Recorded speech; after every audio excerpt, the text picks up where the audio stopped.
Alright guys, so the Lakers just closed out the series against the Suns, getting a close win, even though despite the scoreboard with free throws. The game was a lot closer than it should have been because they almost blew the big 18-point lead in the third quarter. This recapping the series, the first game, it was close early on. The Lakers pulled away. Second game, once again, it was close. The Suns really put up a fight in the first half, and then the second half, the Lakers pulled away again. Game three, it was a close game once again, but the Suns were the ones who pulled away in the fourth quarter. And then in game four, that Suns zone defense was frustrating the Lakers, especially in the second half. Kobe tried carrying the team. The Suns pulled away in game four. Game five was the big one though, and wow, that was about as close as it gets. Suns were down by a lot, and they almost came back. I mean, they tied the game. Jason Richardson hit a three after a third chance on rebounds, and then later Ron Artest with a putback. Kobe Bryant airballs.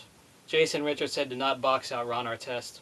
A little bit of luck there because there was no boxing out, but Ron Artest came up with the layup and really came through. And in Game 6 tonight, he did. Ron Artest really came through from the three-point line, came through from the field. This is the Ron Artest that we signed back last summer, and we wanted a guy who can come through basically in the role-playing defense, and now he can score, as you just saw in Game 6. He came through from the field, came through from the three-point line. The Suns had their zone defense. Great teams can adjust when they're losing, and that's what the Lakers did. They adjusted to that zone defense, really dominated the perimeter early on. The three-point shooting was falling. Very good rebounding, especially on offense by Lamar Odom. Really have to be liking what I'm seeing. And then, of course, Kobe Bryant closed the game as he has been done so many for all these years.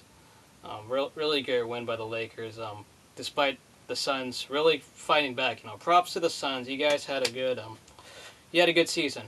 And I know it hurts to lose the Battle of Interstate 10, but someone has to win.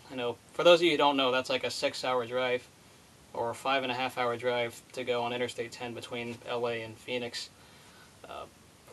But Kobe Bryant closed the game, made some clutch shots down the stretch, and people forget, Derek Fisher made some too. In Game 5 and Game 6, he made some shots down the stretch that floated in. The big factor was for the Suns was that they were not getting the and ones, or the shots plus the foul. There could have been more of those. If there were more and ones from the Suns in Game 6, they would have been able to possibly take this game, or at least really make it closer than it should have been. Unfortunately, they weren't falling for the Suns, and the Lakers came out on top, made the plays they needed to. That's the nice thing, is that when the Lakers are pushed to the limit, they're playing better in the next games in the future. In the past, you look at, we steamrolled pretty much the San Antonio Spurs in 2008, but they got embarrassed by the Celtics. And as we go on, it's once again the battle of East versus West, of Lakers and Celtics. A true East Coast versus West Coast battle. My teams have not done well against Boston teams. It's been pretty frustrating losing to Boston stuff, but I'll have that for the next video. It's going to be a tough series, as Boston proved the doubters wrong, beating Cleveland and Orlando.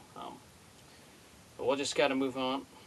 Great job beating the Suns tonight and taking the series.